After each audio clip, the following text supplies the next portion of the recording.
And that's one and of you the had. reasons why I love data so much. Like I can go back to the 3 months before I started running ads with you guys and look at my push press grow data.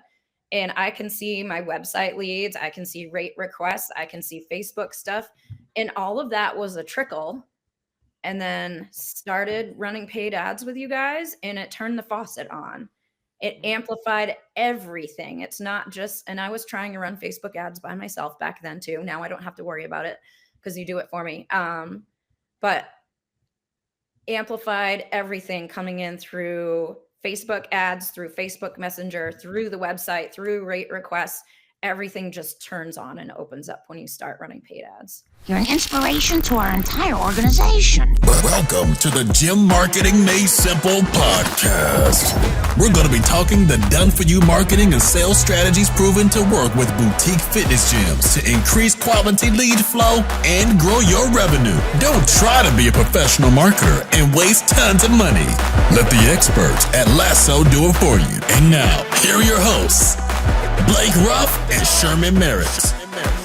Today we have a very special guest, Aimee from Conway, New Hampshire.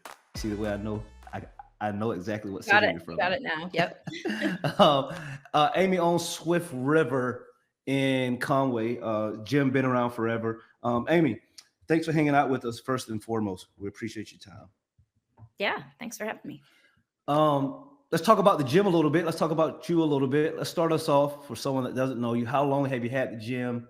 How have you guys grown recently? So let's just start there.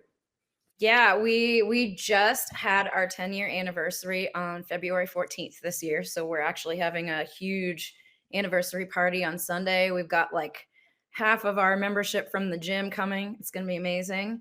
It's been a cool time for us to kind of look back to where we first started. This is our third location. We've grown our footprint 3 times in 10 years. Obviously, we've massively grown our membership multiple times in 10 years, especially since starting with you guys. I think we've close to doubled our membership since running ads with LASSO. Yeah. I want to say we're probably between 150, 180 members 3 years ago when we first started with you guys. I think May is going to be our 3-year anniversary with you. Now we're right around the 300 member mark at the gym. Things are going great. We have an amazing staff. Yeah. Man, that's a lot of people. 300 people, Aimee. I just can't even imagine. I never would have imagined that we would be a 300 member gym either, honestly. Like even 200 seems so far out of reach to me 3-4 years ago. Yeah. Oh man. Yeah, well, congrats. Well, it took you long enough to join. You know, I'm never going to let that die. I tell other people that too now. I'm never going to let that die. So for you guys that are listening, so Aimee, so we've known each other for a long time. So we started LASSO, try to get Aimee on forever. Like, hey, Aimee, she's like, oh, you know, she was trying to push me off, guys. But as you know, the salesman that I am, I don't give up until she tells me, hey, leave me alone. I'm not interested. It took Aimee just about an entire year to get going. But once we got her, she's never left. And now Aimee's even on the team now. So I give that all to my salesmanship, right? I will flow and look at this lead has panned out better than I even dreamed of. So it's a win-win for everyone. But Aimee, let's start off. Talk a little bit about how the gym has changed over the course of 3 years, because like you said, you went from 150-ish to 300-ish. I imagine that's a totally different monster. So like, what have been some of the lessons that you've learned from having a 150 member gym and now having a 300 member gym? Definitely that the systems you have in place for 150 people are not the same as what you need for 300 people. And staff is part of that too. Like we're so fortunate that we have an amazing staff and they get it. And their primary focus is helping our members, making sure they have an amazing time. And our staff loves being there. They really love working with each other and it feels like a great team. It wasn't always that way.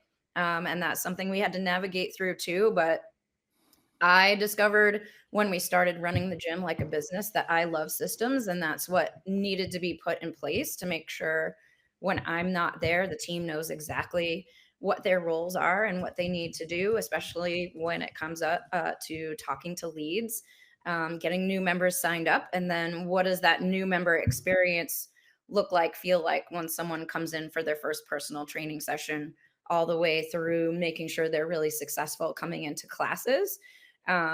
Because when I'm putting a new person into a class that has 20 people in it, there's a lot of challenges there to make them feel seen and heard and supported compared to putting a new member into a class of 6 people. It's much more challenging. So we constantly look inward and look at what can we do better as a team to have a more successful client experience and have that feel really good to the person as they come through the door. And that's a process that never stops. Like last year, our theme for the whole year as a staff was refine. And we looked through all of our systems and refined a lot of things. And then this year, our theme for the year is to be a one of one, because we don't want people to look at us as a commodity. We're a gym. We're fortunate that we're the only real group fitness model in town, but we really want people to feel like we're irreplaceable in their life and that they'll stay with us for a long time.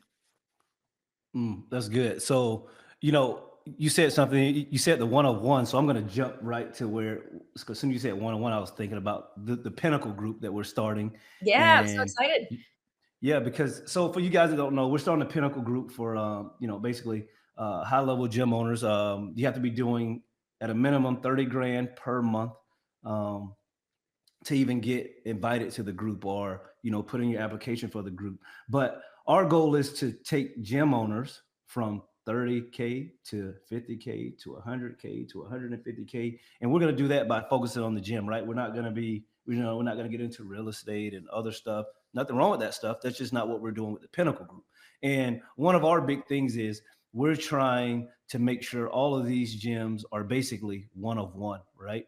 We don't want to, we don't want to put you in this box and shake it up and then everyone comes out looking the exact same way. But it's just, so we want our gyms to be one of one. So let's sort of talk about the Pinnacle group, because contrary to years ago when it took you a year to get on board.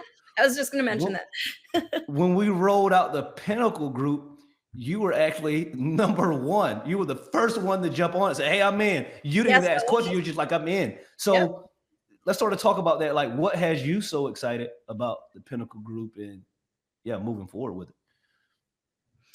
I've been in other groups and other groups of gym owners and I've been with a bunch of different mentors and mentoring companies at this point. And I just really recognize that to get better as a gym owner, you need to be in a room with other high performing gym owners that get it, so that everybody can bring each other up, because it's kind of lonely. And Michaela mentioned it in one of her messages with the staff this week. Like, you're by yourself in your gym. You have your team and everything, but you're the leader.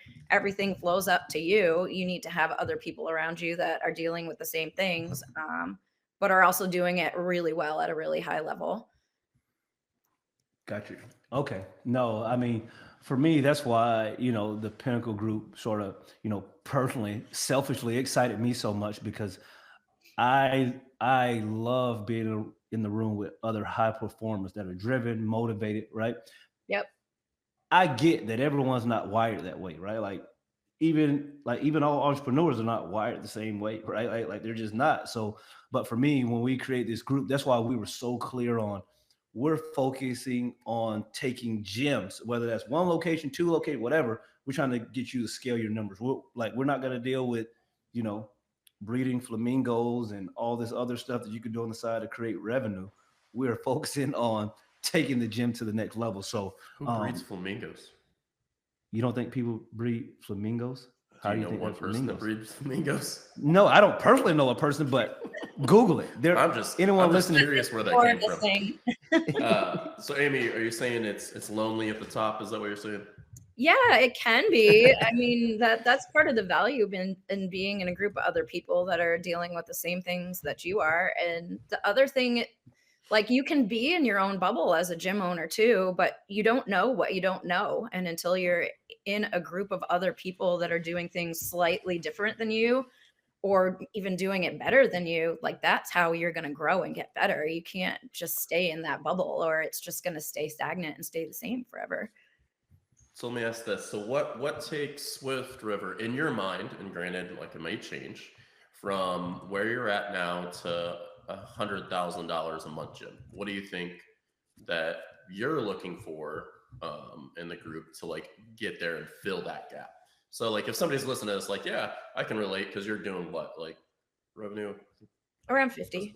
Yeah, I was gonna say 50, 60. Yep. So, you know, somebody listening to this, they're like, wow, I'm, you know, above 30. I know this group's for $30,000 and above. $100,000. I mean, that's more than triple for those people, right? But let's say they're at 40, 50 like you, double.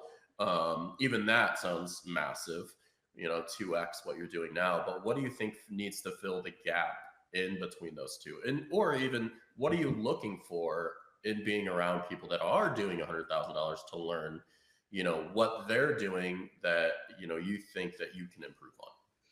Yeah, I mean, a big part of it for us right now is just if we are going to grow beyond 300 members, and that's a big if, how am I going to physically put more people in the space that I have right now? Is a big one for us. I'm sure other gym owners are doing it better than I am. But in the same regard, if I'm going to bring more people into the gym and have more people in the room, I need to make sure that that client experience stays at the level that it's at now or better. And I'm sure there are ways that we could be doing it better. The other thing we just launched is semi-private personal training. So I know some of the other people that are in that group are doing that now, and I'll be looking for ideas from them of how we can put more systems in place, make that process smoother, make it a more high-end item for people because it is more close attention from the coaches. Yeah. I remember like I started with personal training, then I had a grand idea of opening a gym and then went back to personal training.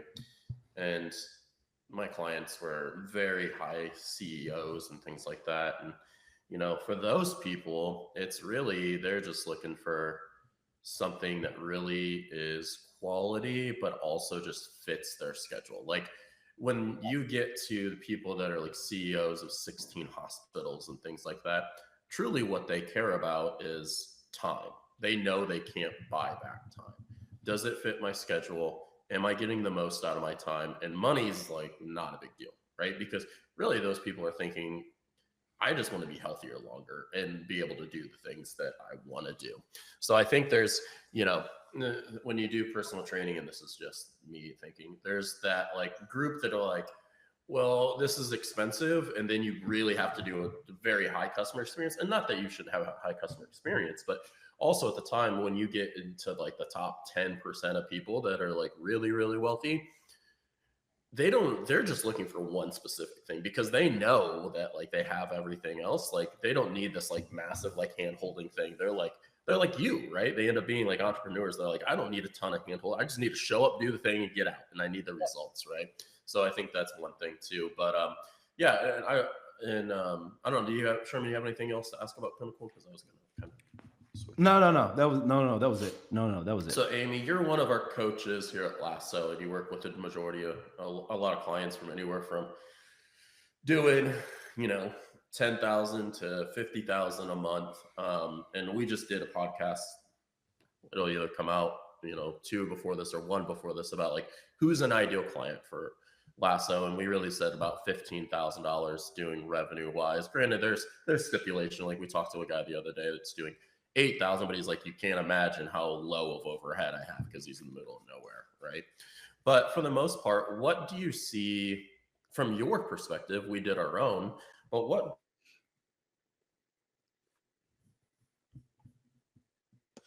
Oh no. What do you see successful and then why unsuccessful?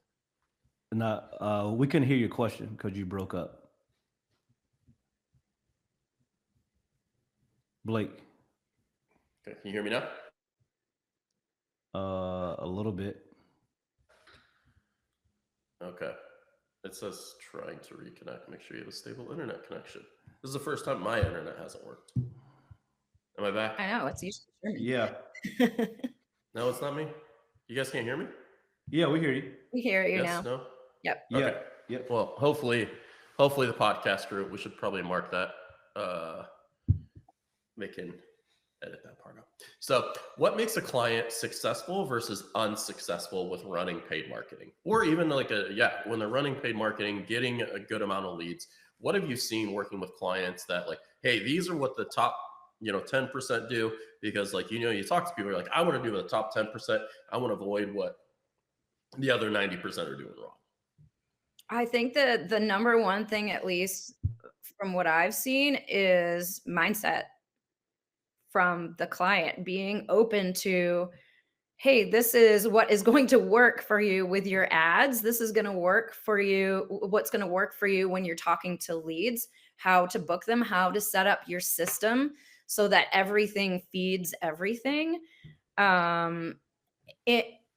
Sales is part of it. I mean, you guys take the work out of the marketing. You're sending the leads to everybody, but I don't want to interrupt. Can you go back to mindset a little bit? Because that's exactly what we said was number one mindset. So dig deeper a little into that. Like what, from your perspective, is like a good mindset?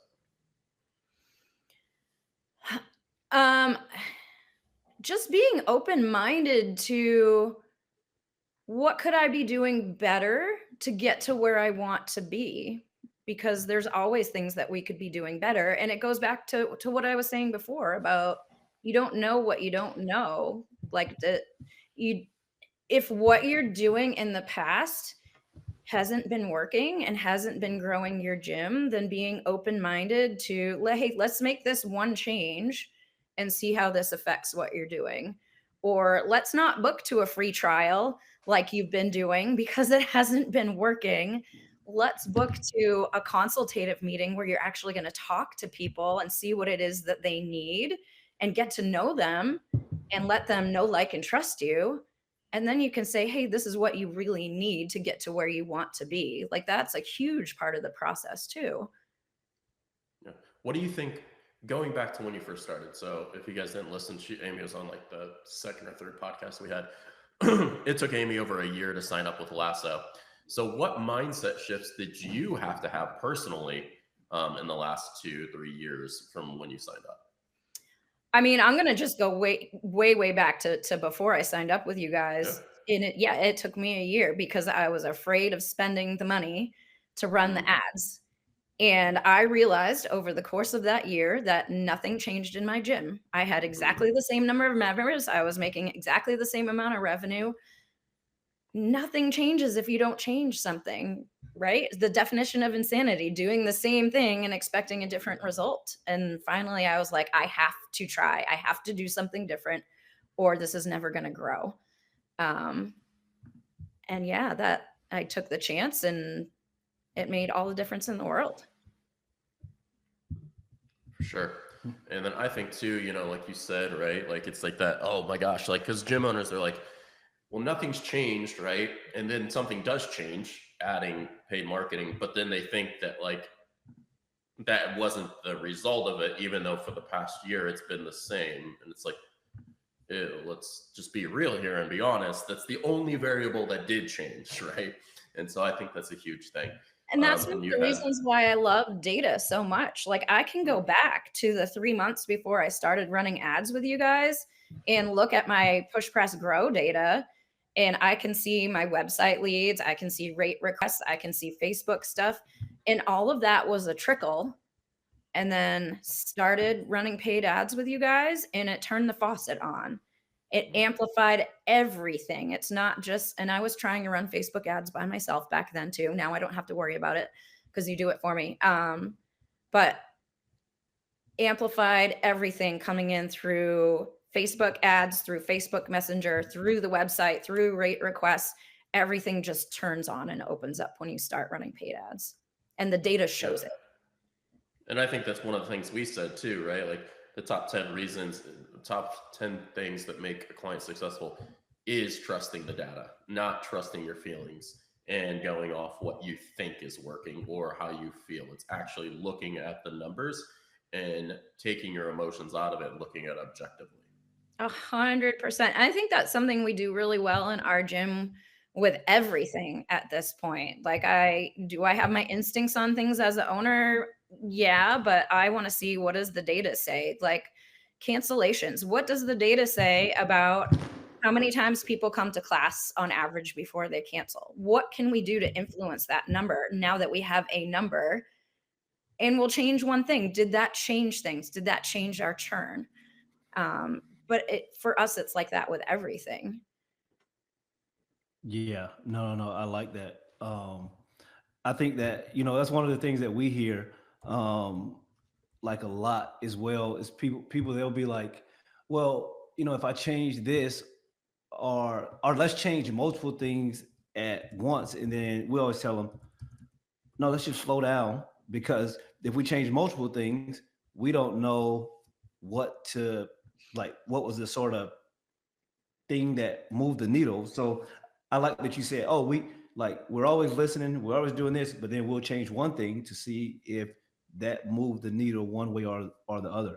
I think, you know, for me, one of the coolest things has been, you know, specifically having you on the team, and, you know, when you were just a client, is that you really take our advice and then you sort of implement it, right? A lot of times people, they'll pay us every single month and we'll tell them something. They'll be like, I don't know about that.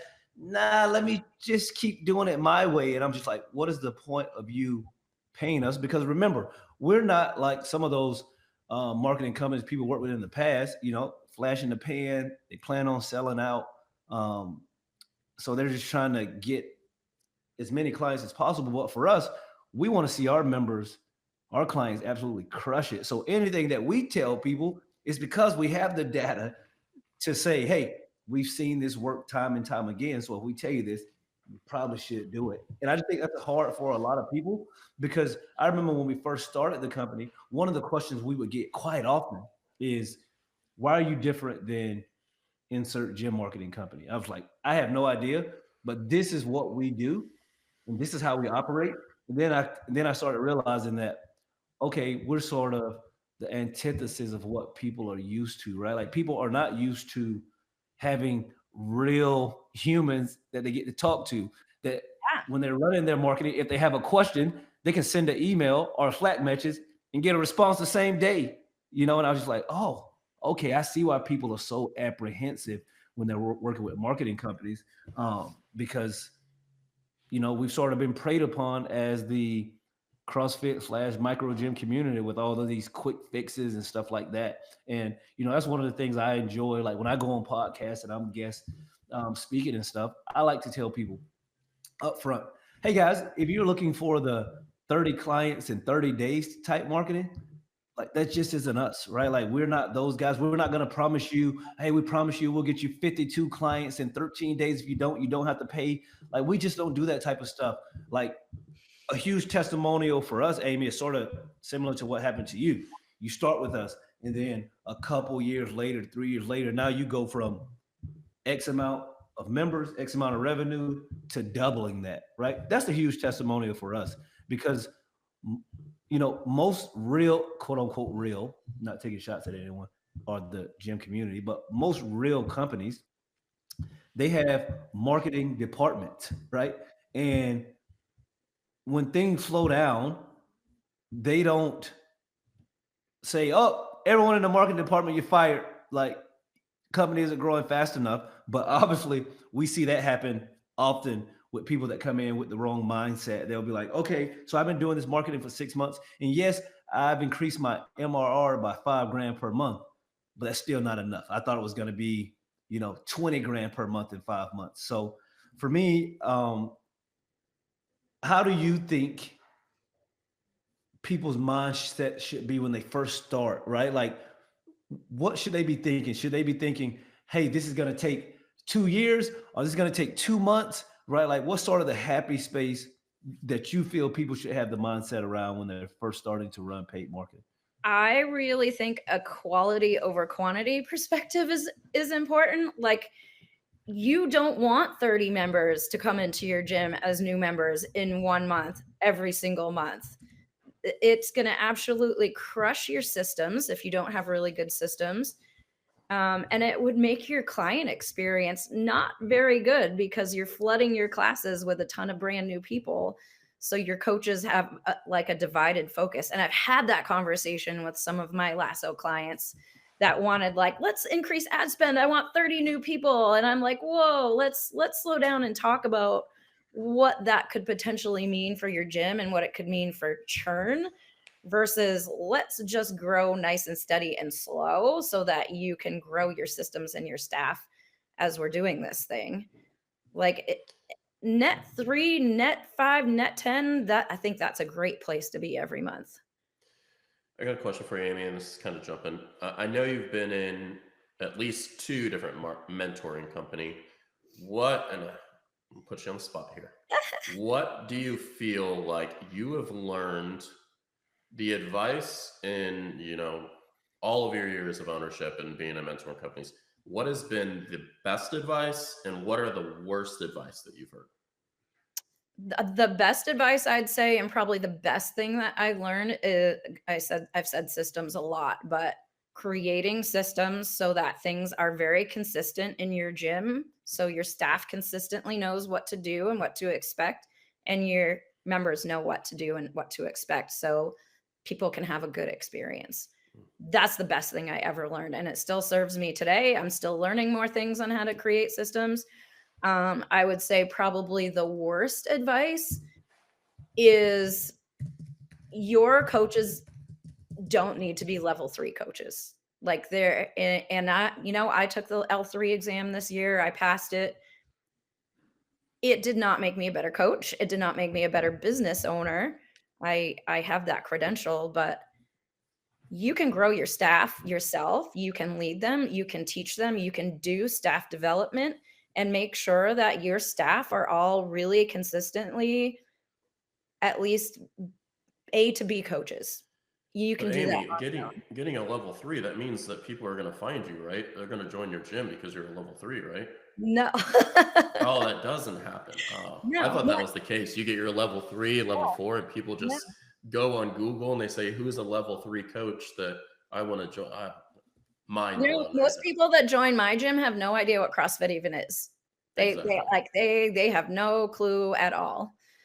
So if you guys are listening, I'll just say it, the biggest lie and misconception that she's heard is getting an L3 and L4 is going to grow your gym.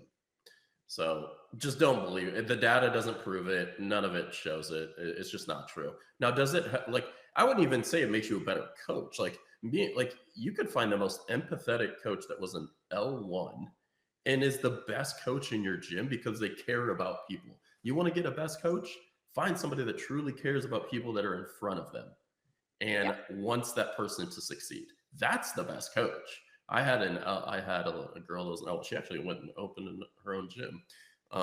But she was the biggest cheerleader. Everyone loved her, gravitated, light up in the room. She probably wasn't the best technical coach. People didn't care because at the end of the day, it motivated them to show up, which is the hardest thing, right? That is the best coach. Somebody that people, and maybe that's the definition of the best coach. People that want to keep coming back to see that coach and be in their class. That is a great coach, right? Yes. I do have a question because, you are very systems. So somebody's listening I don't know if I have good systems. How do you test your systems? How could you say my systems, I hear you, systems, whatever, but at the end of the day, I don't, I think I got good systems, but how do you put that to the test? I mean, I have my own thought, but I want to hear yours. I mean, there's a couple of different ways, and I've done it both ways. The first one is to take one of your systems and put yourself in the mindset of a brand new person who's never set foot in your gym and is probably terrified to come in, and go through every single step as that person. What kind of experience is that creating? What could we do to make things feel better where we find friction in that process? And we did that a lot last year when we were refining everything. And I mean, the other way is we left the gym for, I think, 10 days last summer. My GM is a rock star. She's amazing. I have an amazing staff. The gym ran perfectly fine without me. I don't think I even got any questions from anyone this time when we left. Compared to, I think 2 years ago, we went to Greece for 10 days and a lot went wrong when we were gone. But not this time. And, you know, it was great. Before I left, I was like, listen, write down any questions that you have. I trust you. You make the choices. You don't need to ask me. Make the choices. The gym's not going to burn down, get destroyed while I'm gone. And then we'll regroup and figure out what it is that you need to learn so that you can move forward. Yeah, I like that one. I was going to say that was mine. Like, take a week vacation and then tell your GM or whoever's in charge they cannot contact you during the week, and they have to answer the question or whatever comes up as if they were the owner. But here's the thing: as the owner, you cannot like fire them, get mad at them, or whatever it is, the choice that they made. Now, when you come back, you can ask questions. Okay, I'm just curious, why did you make that choice? Here's maybe what I've done differently and handled it, so they understand how you would have thought. But I know a lot of gym owners, it's like, but then that also tells you those are the processes and the things that you need playbooks for that didn't go well, right? That they don't know the answers for. Then that tells you, okay, those are the systems I haven't clearly defined. And then that's what you need to build out or hire somebody or get clear on. So the next time you leave, and then if it's that way, you go from like, okay, there's 4 things. Now there's 1 thing. And then you can go for 2 weeks and there was like 0, right? So if you're listening, you're like, hey, I need to test my systems. Take a week vacation. Tell everybody they cannot contact you, right? And then just test it and find out. And you'll find out pretty quickly if you have good systems or not. But you all, like, as the owner, you also have to give up control and like not jump into conversations on Slack, let everything play out. Like, knowing that it's okay if someone makes a mistake, you can go back and fix it. The gym's not going to burn to the ground. I think the other thing that's important too, and I have this conversation a lot with gym owners who wear all the hats in their gym, for us to grow to the point that we're at right now, I had to start handing off tasks to other people.